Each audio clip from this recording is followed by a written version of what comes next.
In today's episode of Locked On Pistons podcast, we are joined by Brett Usher to talk about the Detroit Pistons' promising young core and the expectations for this coming season. Stay tuned. Today's episode, Locked On Pistons podcast. Let's go.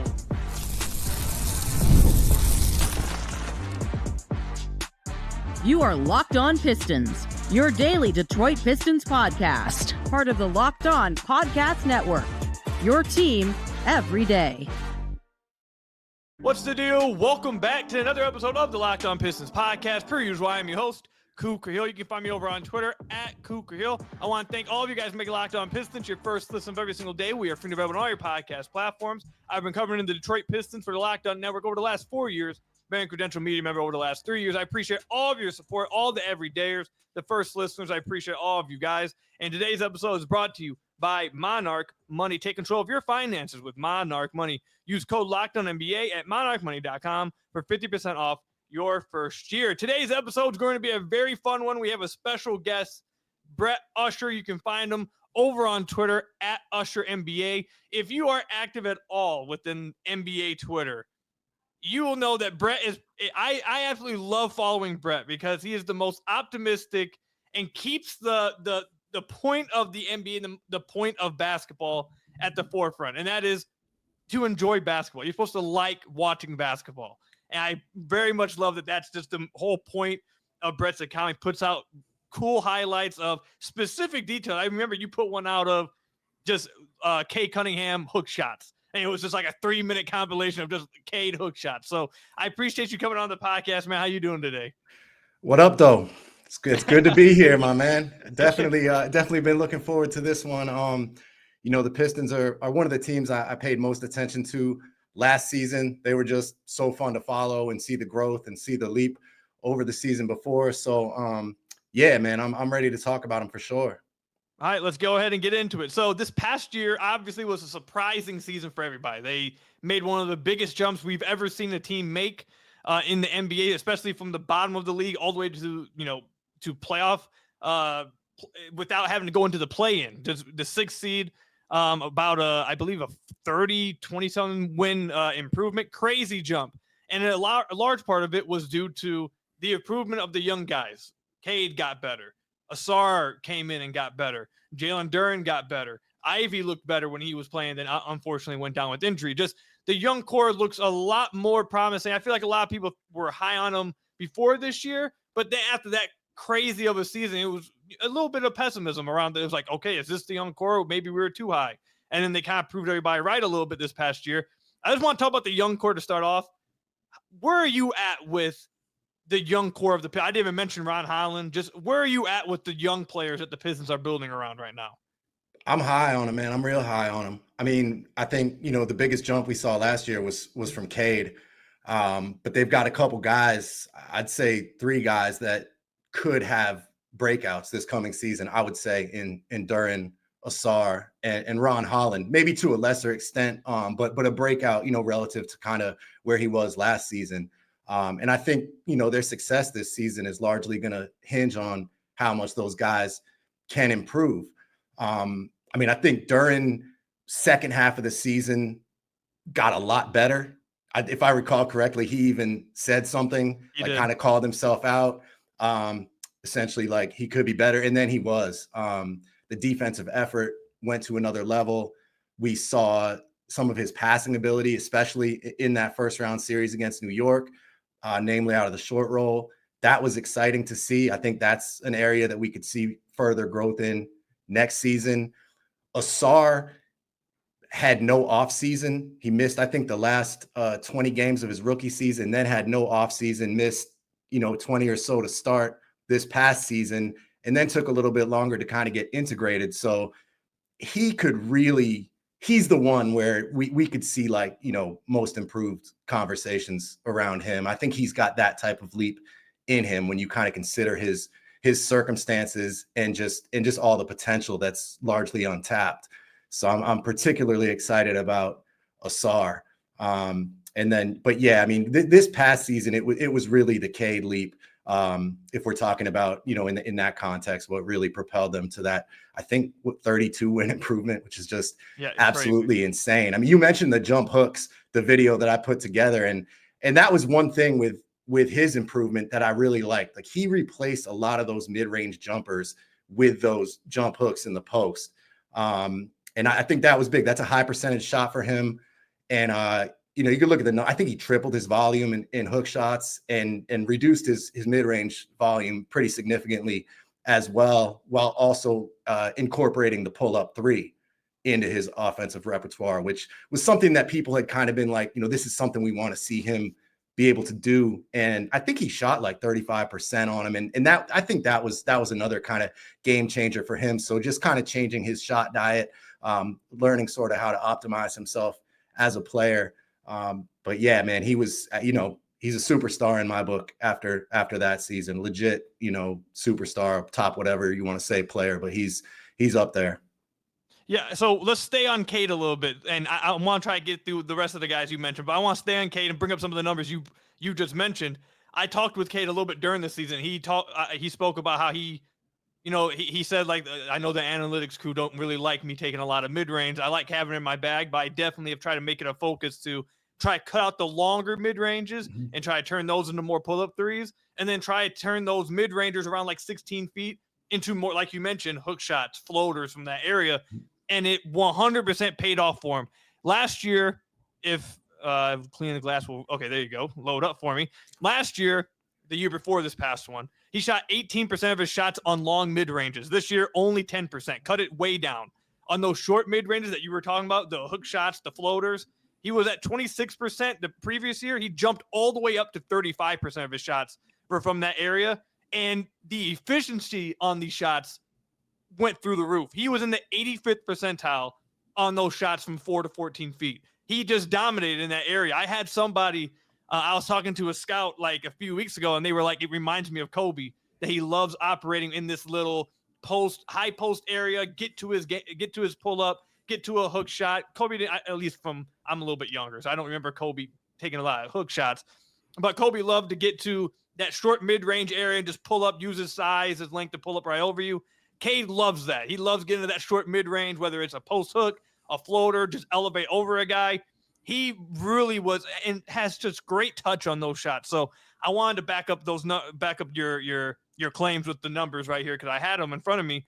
But obviously, like you said, Cade was the one who made the biggest jump. But I think everyone knows I love Ausar. I am super high on Ausar, and I'm happy that you said that you feel like he could really make that jump. What do you see in Ausar's future this year? Like, what are you expecting to see from him? I think we'll see something. I hate to always invoke his brother when we talk about Ausar. Everybody does. It's kind of frustrating, I'm sure, as a Pistons fan, especially where like you almost can't mention Ausar without saying, but his brother. I think, Amen's just a little bit further ahead of the curve. And I think a lot of that has to do with the time that Ausar missed.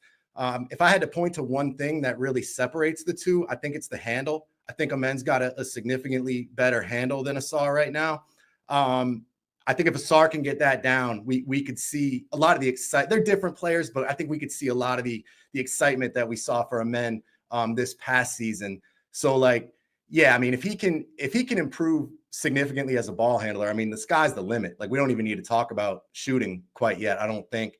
I'd like to see those. I feel like he took more of them his rookie year. I'd have to look at the numbers, but kind of those short little fadeaway jumpers, it actually looked pretty good when he was shooting them as a rookie. I just don't remember him taking too many this past season, but I like that shot for him. And then, I mean, the defense, I think he can make all defense. I almost want to say, I think he will make all defense. Yep. I'm that confident in him as a defender. And we saw it in the playoffs on the biggest stage he's been on. He is clamps. And so I think that's going to be his calling card. But I think if we're talking about like ceiling, like even for next season, what he can be, I think that'll depend on the offense because we know what he's going to bring defensively. He's absolutely elite on that end. Maybe you could even make an argument that he's as good or better than his brother on that end. That might be a conversation that we have this season. But again, there I go bringing up Amen. It's an interesting situation, when you have two guys that are that special and they just happen to be identical twins. So yeah, I was gonna say when they're identical twins, it's kind of hard to not. Can't avoid it. You can't avoid it. But no, I love that kid, man. I think he's special, and he's got a very bright future, and I think he's gonna have a major impact this coming season with a full off season behind him. Yeah, I completely agree with you on the handle over the shot. The shot is, at least for me, I was higher on his shot coming out of OTE. At the end of OTE season, he had some off the dribble self-creation threes that had me like, okay, maybe it's farther along than people think. I think I've been proven wrong a little bit. I don't really expect the three in a realistic expectation to be something he actually ends up doing this year. If it does, that would be great, but I just don't know if it's super realistic. The handle, I think, is more realistic to improve on. I think it unlocks so much more. Oh, he was the point guard at OTE. He has such great passing vision. He's such a high-level processor. It's one of my favorite things about him. You get a high-level processor, like elite processor with a passer combined with generational athleticism. It's like that right there already just makes you such an impact player because of the margins that you have to. You can mess up. You can not be as good of like a handler and get away with it because your generational athleticism combined with your processing just allows you to do things that other people wouldn't allow you to do. So if he can improve the handle and become like that secondary ball handler that I kind of envisioned him to becoming when they drafted him 5, I completely agree with you. I think that's the spot that, especially on drives too, I think it helps him on drives. I think his footwork is a little wonky, and that's why he struggles a little bit in the half court on drives. I think that has a lot to do with him not trusting his handle and picking up the dribble a little too far away from the basket. But yeah, I completely agree. Yeah, you mentioned the passing and the processing, and I do think he's a natural playmaker, and that playmaking is what will be unlocked with the handle. And so we'll see a little bit more of that, hopefully. Like, he's obviously proven to be a pretty devastating presence in the dunker spot, as we saw against New York. But yeah, I'd like to see his game expand a little more, where he's a little more empowered to play some like a point forward role, essentially. So that's definitely the direction I want to see him go. And then the shooting, it like, I look at it as icing on the cake. Like, if that comes around, like, I mean, all bets are off. But that's just like icing on the cake, because I think he could be a heck of a player in the short term without even that really coming together. I think as long as he has that kind of short mid-range, just a little counter for when he can't get to the rim and there's nobody available to pass to, that he can just go up with and hit at a pretty reliable rate, that'd go a long way in itself.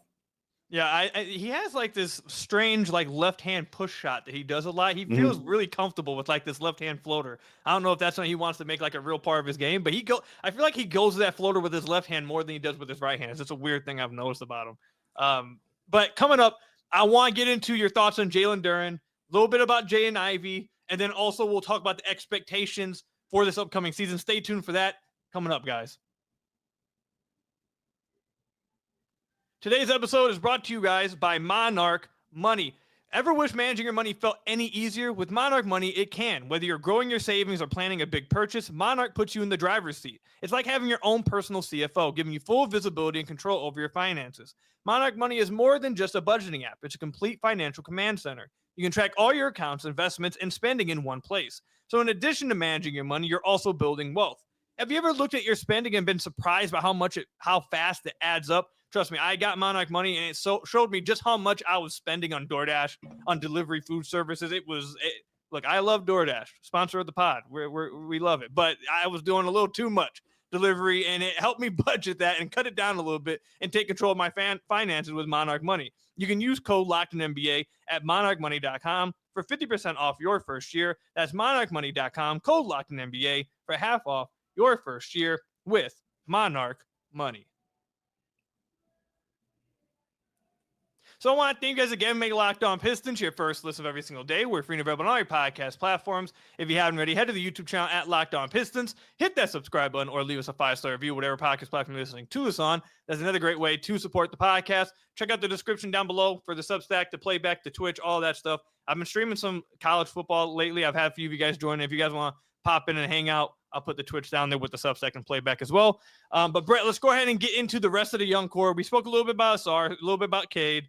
Let's move on to Jalen Duren. You spoke about how you were correct. He did come out and say, I just did not play very well to start the year. I believe he used some choice words about how he played to start the year. But I think all of us saw it. Even Trajan brought it up at the end of the season presser.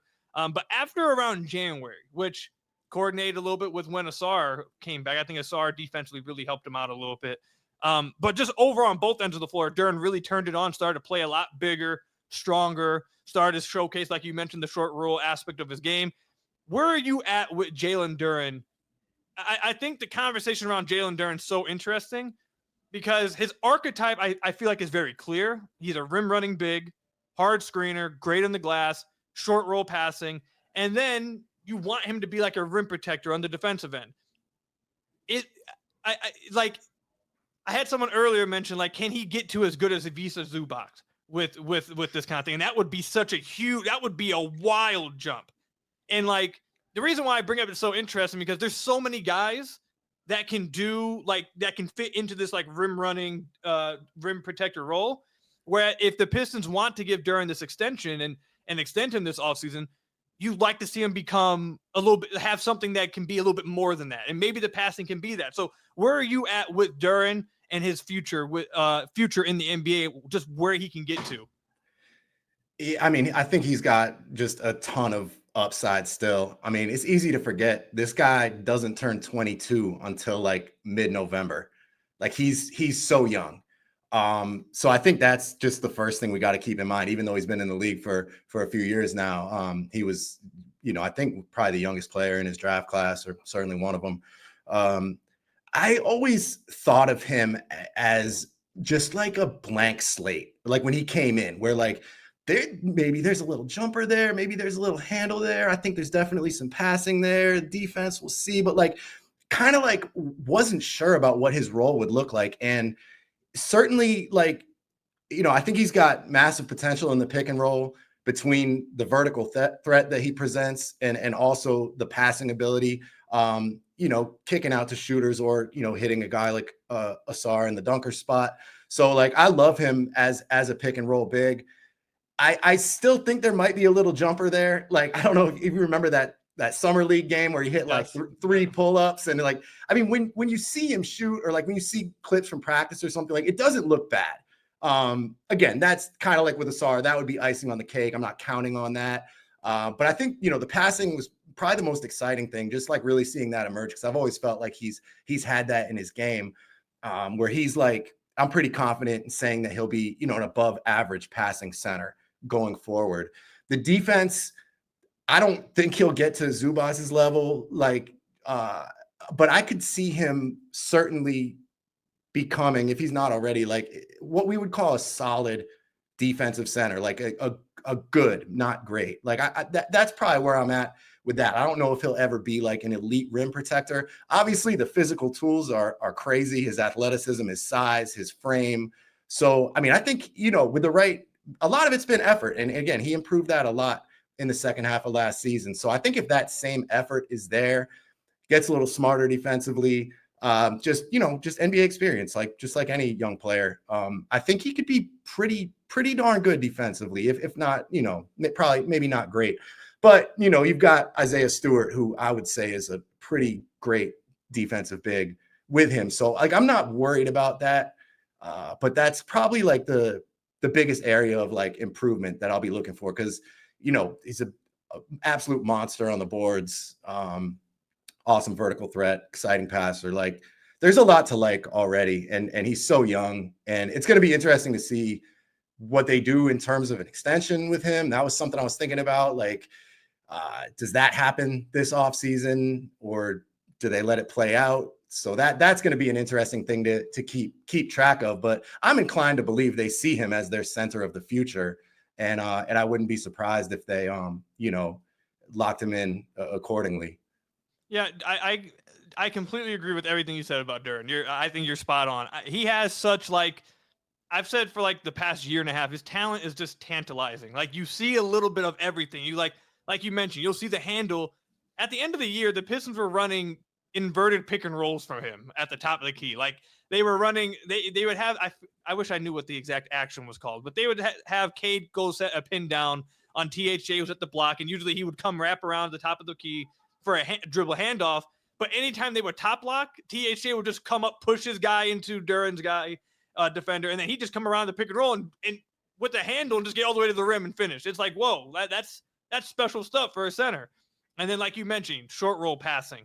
In the Knicks series, when obviously the dump offs to Ausar and the lobs to Ausar were great, but like even later, like in Game 5, end of Game 5 and Game 6, I remember like they started to really pack on the dump off to Ausar. That left open the weak side kick out, and he would hold in the air, play one defender on that end and make the right read. Like, that's special stuff that you don't always see from bigs. So, and then like you mentioned, the jumper, we haven't seen the jumper. And like you mentioned, it would be like icing on the cake. For what it's worth, he went from being a horrible free throw shooter his rookie year to a 79% free throw shooter his second year. Now, evened out a little bit this year. But, like, it's not like Andre Drummond, 40% from the free throw line, all of a sudden he's trying to be a shooter. Like, the form does look better, and he has shown good touch from the free throw line. So it's like, maybe it's something that could be developed there. And I think, you know what I would like to see from him on that note is like, in the pick and roll, just to have like a touch shot from like 8-10 feet that he could go to, right? If the shooter's not there, if the dunker spot's not there, if the at the rim finish isn't there, like one more thing he could go to in there. And I do think he has the touch to develop that type of shot. I think that would go a long way for him. Yeah, the push shot, the floater shot has been something that's been brought up in the Pistons community too, that they would like to see. A lot of people want to see the 3-point shot. I'd like, that's not something that you want. I don't think that's something he's really be focusing on. I agree that the push shot would be really impactful for him. You see a lot of these pick and roll bigs really get comfortable with that 5 to 8 foot floater right there. I think that would be great for him if he was able to develop that. But defensively, I'm with you as well. I just don't. That's the biggest area of concern for me. The numbers show that the defense was good with him and Ausar, but as soon as you took Ausar off, the defense kind of cratered with him on the floor. So what I'm watching for him this year is the same thing as you. I want to see, is he actually developed defensively, or is it more so Ausar's playing with me, he can cover a lot of the weaknesses? I want to see is Duren individually himself getting better defensively. And I think if he does that, I think he's clearly the Piston center of the future and would be great for them. The next young guy I want to get to before we move on to expectations in the Eastern Conference is Jaden Ivey. Jaden Ivey is a player that I think my fan base and listeners know I'm not the highest on, but he did showcase some real improvement as a shooter. And he's another guy that has the physical tools. He's a freak athlete. He's probably one of the quickest players in the league, one of the fastest players with the ball in his hands. He's an instant paint touch. Where are you at with Jaden Ivey and his development moving forward? Yeah, I mean, I'd say I've always been a believer in him. As far as the fit with this team, like I had some questions, but man, he played so well before he got hurt last season that, like, I mean, I think the 5 games before he got hurt, including the game he got hurt against Orlando, he averaged 19.2 points a game on like 73% true shooting. Very small sample, but just the timing of it, that he was playing like unquestionably the best basketball of his pro career, if not life, right leading up to that pretty severe injury. That was brutal. And like one thing that I've heard people say when I brought up Ivy is that they were better after he went down. And I don't think that's fair to him at all. And because you just touched on this, right? Duren flipped a switch, right? Right around the time that Ivy got hurt is when Duren got noticeably better, especially defensively. And then also you had Ausar, who, like I said, missed the first chunk of the season and then took 2 or 3 weeks probably to where he was getting like 20, 25 minutes a night even. And that also coincided. So like, I think it was more of those two, being better and being available than like it was like without Ivy. So maybe there are still questions, I think, with the fit. Like I really am looking forward to seeing that this season, sort of how they use him, how he fits with this team that's kind of established now. But like I wasn't discouraged in any way in that regard, based on what he showed last season. But like you said, man, freak athlete, some of the craziest burst I've ever seen. Obviously, coming off a pretty major leg injury, it's like, hopefully none of that got sapped. I forgot to even mention him in the beginning when I was talking about the young guys that could have a breakout. And maybe that's because he is coming off an injury. So like, I'm not necessarily expecting him to be better than he was the first 30 games of last season. Like if we could just get that guy that he was, that, if he could sort of pick up where he left off and be something resembling that, especially in terms of the 40% 3-point shooting, maybe not the most realistic expectation, but like even 37, 38 would be awesome. I'm buying the shooting leap with him. I saw it the year before, and I know the numbers don't reflect it, but I think sometimes with players and development, a lot of the time, actually, the stats are going to lag behind the development a little bit, you know, like when you make changes to your jump shot or, you know, you become a better, you know, self-creator or something, like the stats might not reflect it for a little while, but I think if you watch the games, you can kind of see it. Like the year before, he was shooting it with more confidence. His base looked better. His base looked a little wider. I know he was putting in the work, and then it really showed up last season. So maybe he ends up somewhere in between, you know, mid to high 30s from three. But if he can do that on decent volume, that would be huge. And because if he goes back to, you know, the low 30s on threes, then it's kind of like, you know, maybe he's better suited off the bench, like, because you're going to need a certain level of shooting with that starting group. And that's kind of my question there with like just what that lineup's going to look like. I mean, I think it's pretty much assumed, right, that it's going to be Cade, Ivy, Ausar, Tobias, and Duren. But I think there's an argument to be made for Duncan Robinson to be in there instead of Ivy. I don't know how much that's been talked about, but everything I've seen, everyone kind of assumes Ivy's starting. But between the fact that he's coming off the injury, he's a little smaller, and like, you know, he's a guy that you want with the ball in his hands. And I know they're going to stagger his and Cade's minutes so that he gets plenty of ball handling duties and everything. But I almost wonder if it wouldn't be better getting a bigger guy with more shooting in the starting five and having him as like an awesome sixth man, at least to start the season and see what that looks like. So he's a little bit of a question coming off the injury, but you know, I like him. I believe in him. He's another guy who's eligible for an extension. That one, I don't, you know, if you could get him at a major discount because of the injury, maybe, you know, you look to do that. Otherwise, you know, I think maybe the more likely scenario is that they just play it out and he kind of bets on himself, because he might not agree to what they see as a sufficient discount on a contract, and he just wants to play it out and earn some more money. So I could see that going either way, but yeah, he's just kind of the question mark, because we saw this team without him. It all works really well together. Plugging in Duncan Robinson for Beasley, essentially, plugging in LeVert for Schroeder, essentially. But then it's like, where does Ivy fit in? We know he's talented. We know he's an awesome player. But it's kind of a fun question mark. So I think that's something that probably most Pistons fans will be paying really close attention to next season. Yeah, him as an open catch and shoot 3-point shooter has been really good since his rookie year. I remember his rookie year, I believe he finished in like the 91st percentile on open catch and shoot threes. Oh wow! That's not all catch and shoot, because a lot of them are contested as well. But the open ones, he's always showed that he maybe could do this, and he had this really good shooting stretch. I think that was the most disappointing part. Before we move on, and we'll touch on Ron Holland when we come back, and then get completely into the Eastern Conference. I think the most disappointing part because a lot of my listeners probably would call me a Jaden Ivey skeptic, but I think even like Jaden Ivey lovers, skeptics, everyone can agree that the most disappointing part about this season is that he was playing the best brand of his best basketball of his career right before he got injured. So now no one will know. Like we won't know until this season plays whether was that 5-game streak just a hot streak and he was just playing hot and he was going to cool off, or was that him actually turning into what everyone wanted him to be? We never will get the answer to that question. And I feel bad for him that he won't get that answer until this season. He has to kind of wait. And none of us will be able to know that answer now until the season starts either. So it's tough for him, but definitely probably the biggest, like, I like that you said fun question. He is the biggest fun question mark on this team going into this year. It's kind of like a good question to have, you know, right, to put it that way. Exactly. Coming up, we'll touch on Ron Holland, and then we'll touch on the Eastern Conference that's gotten weaker, but also has seen some teams try to take advantage of it getting weaker. We'll talk about that coming up.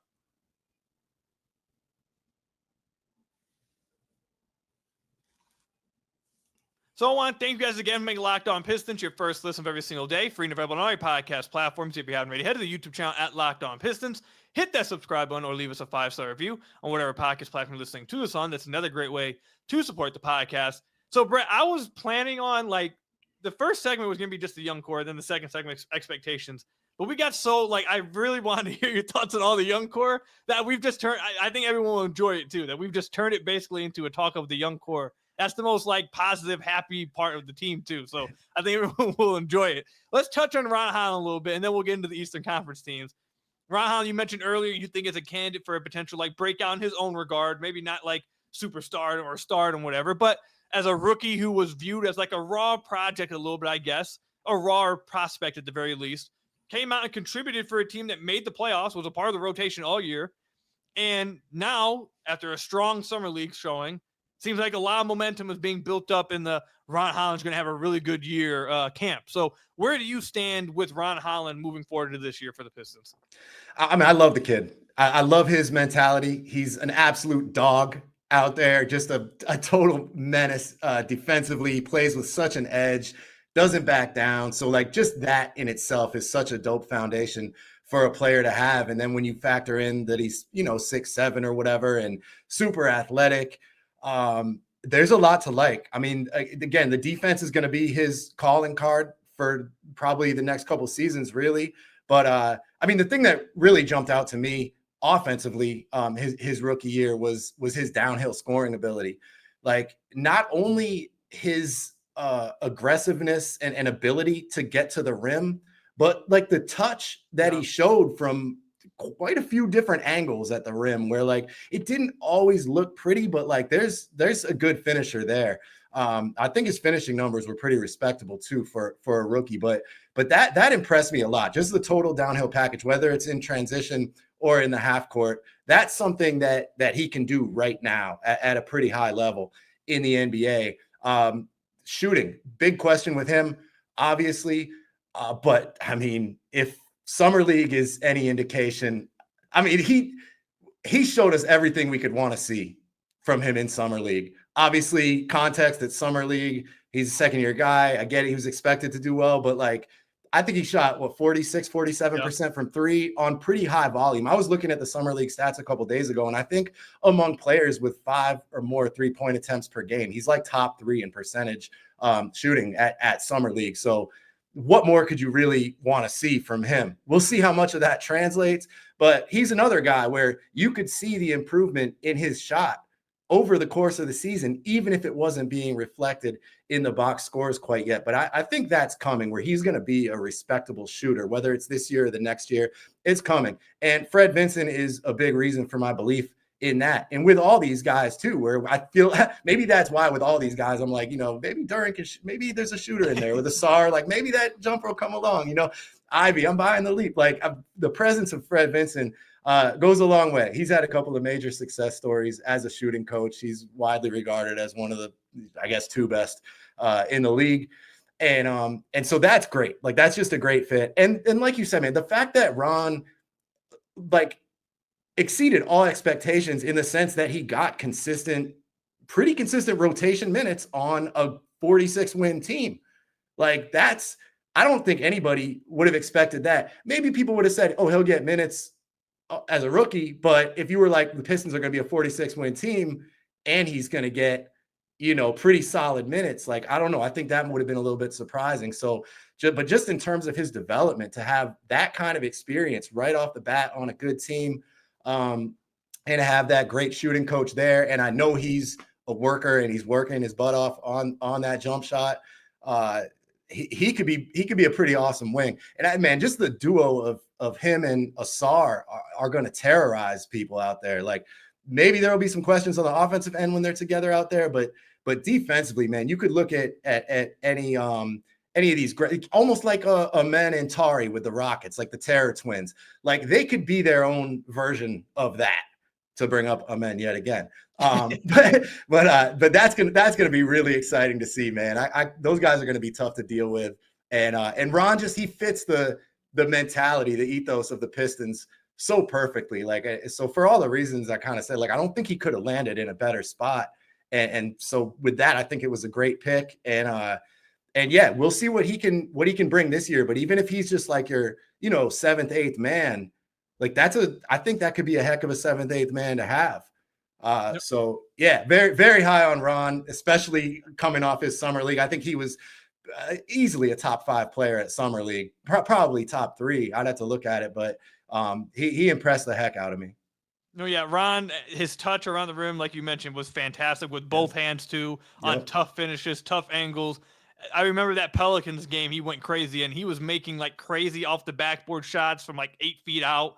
Like, he has incredible touch for someone, and he has like he's a strong driver, but he's also slithery, or like he gets through creases too. Like he's an incredible slasher already. I really like Ron, and I really love the comparison you made to Tari and Amen, because I think that's what the Pistons are going to want from those two. They just need one of them to become a respectable shooter to where he can try to field an offense. You can't have Ron, Ausar, and Duren. Now, maybe if you had Ron, Ausar in a stretch 5, you could probably make it work. But the Pistons don't really have one right now, which is why I wanted them to get one in the offseason. But nonetheless, we'll move into the Eastern Conference and the rest of the teams in the East. So obviously we know, for unfortunate reasons, no one wants this to happen. But unfortunately, Tatum, Achilles, he's out. Dame, Achilles, he's out. And now Tyrese, Achilles, he's out. This just is super unfortunate with these Achilles injuries. But because of that, you figure that the Pacers are going to fall. Celtics have basically let everyone know, we'll be back in 26-27 with the moves they've made. So they're going to fall. And the East already was not viewed as like this juggernaut compares like the West is. And it looks like a few East teams feel the same way, because you saw Orlando go out there and be like, oh, it's open. We might, let's go try to do something. Atlanta was like, okay, we got Trey. Let's go get, I really love Atlanta's offseason. I think they've been great, but they went out and tried to make some moves for it. So a lot of Pistons fans felt like the East was open. Let's go make a move. Let's go. And they kind of just played it safe to offseason. And you've seen a few teams behind them in Orlando and Atlanta kind of make some moves to kind of jump. Where are you at with, if you want to talk about whether you think the Pistons should have tried to make a bigger move, you can. You don't have to. Where do you feel like the Pistons measure up right now in the Eastern Conference after a successful season last year? What should they be expecting to be around in the East now, with Atlanta and Orlando making the jump, and kind of like Giannis is still in Milwaukee? Like, does Milwaukee get the benefit of the doubt? Like, where are you at with the Pistons as it compares to the rest of the East? Yeah, well, just real quick, first of all, for the record, I'm glad they didn't take like a major swing this offseason. I'm glad they didn't overreact to kind of like their newfound status in the East after that jump. I'm glad that they are banking on internal development. I think rightly so. And to replace Beasley with an all-time great shooter in Duncan Robinson. And I like the LeVert fit too. I think he's going to be pretty useful for them. So I like their offseason. It's along the lines of like what I would have done, I guess. So I'd give it, I don't like to give it grub. It's a solid offseason, right? But yeah, in terms of the rest of the East, like, it's interesting, man. Like I feel like, yeah, Boston's they're down there, and Indiana could still be competitive. I think like they could be solid, but they're definitely taking a step back. I feel like Milwaukee took a step back for sure.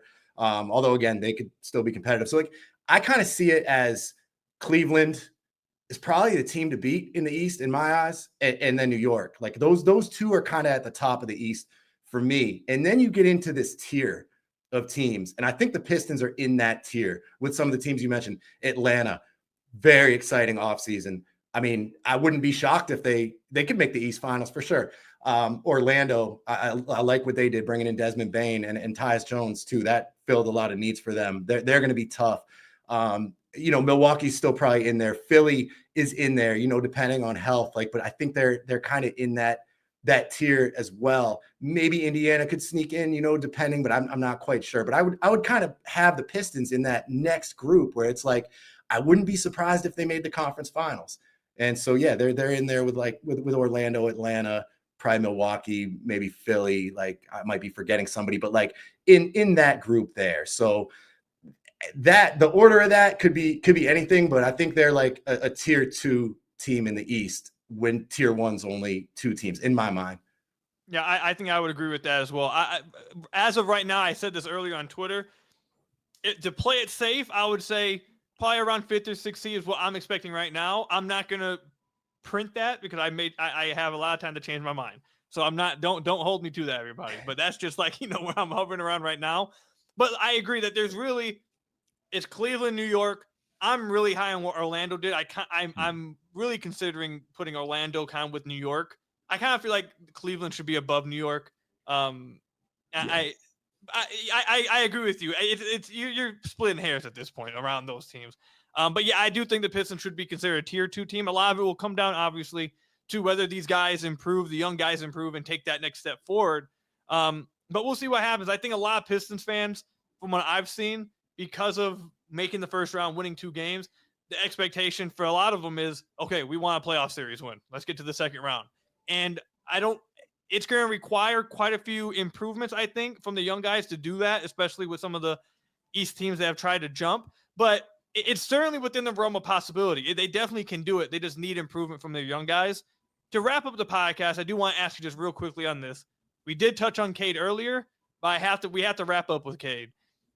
What do you want to see from him this year? What is it that you want to see from him that could really launch him into this? I feel like most people probably have him around top 15-ish. I've seen some people have him like 11, 12. I've seen some people have him like 19, 20. So he's around that area. What do you want to see from him for him to really launch himself into, no, I am a certified top 12, top 10 guy in the league? What do you want to see from him? Fewer turnovers. That'd probably be my simple answer for that. Because other than that, he's pretty darn complete. Obviously, like becoming an even better 3-point shooter certainly wouldn't hurt. Like, I think but I mean, he could improve a little bit there. But really just like the ball security, a little bit of the carelessness sometimes. Like, that was just something that jumped out watching them this year. It was kind of the only knock on him that I would say. I mean, he had an absolutely brilliant season, and he's still very young as well. So I think just the ball security in that sense would be probably the biggest thing for me with Cade. But yeah, like if he was a pretty much unanimous top 10 player by the end of this coming season, I wouldn't be shocked. Like because he's right there. I would say, yeah, for sure, like top 15. In my opinion, not a lot of guys like him. I hope he continues to embrace that bully ball mentality that you were talking about earlier, not just with like the post ups and hooks, but like just the drives and the physicality. And like, he's so big, he's enormous for a point guard, and he grew up as playing as a big man. So like, that's where a lot of that stuff comes from. He knows how to be physical, and seeing him really begin to embrace that last year, I think took him to another level, and definitely want to see more of that. But yeah, turnovers would be the one thing. Yeah, I think the turnovers will be what a lot of Pistons fans would say to you as well. Yeah. That was the one thing I think a lot of Pistons fans. Now, Cade is loved, obviously. He is loved. But I think if there was one thing that you would see every now and then at their Pistons game, you'd see some Pistons fans losing their minds.